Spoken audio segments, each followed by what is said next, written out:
La question de la parité a vraiment pris une place de choix dans notre pays.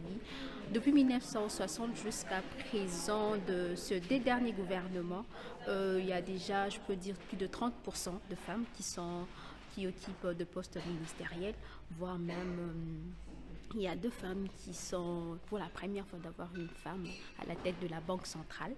Donc il y a vraiment deux avancées positives. Il faut continuer de lutter quand même dans quel secteur précisément, justement, pour que la situation des femmes s'améliore? Le travail doit se faire de façon, je peux dire, complémentaire. Ce n'est pas seulement la femme qui doit lutter seule, mais l'homme qui doit accompagner aussi la femme pour qu'il y ait l'effectivité de cette parité, beaucoup plus dans le domaine social et économique. Ce que nous voyons plus seulement sur le plan politique.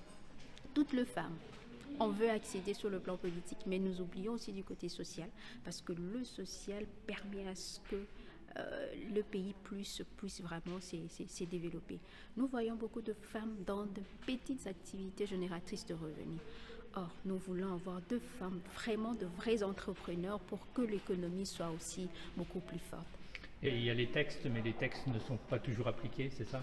Il y a de textes, comme je le dis, nous avons tout un arsenal juridique, mais c'est une question de la mise en œuvre. Mais il y a quand même, ça se fait, mais ça se fait de façon un peu lente. Mais avec toutes ces actions qui sont menées ces derniers temps par nous, ceux de la société civile, donc les choses évoluent quand même.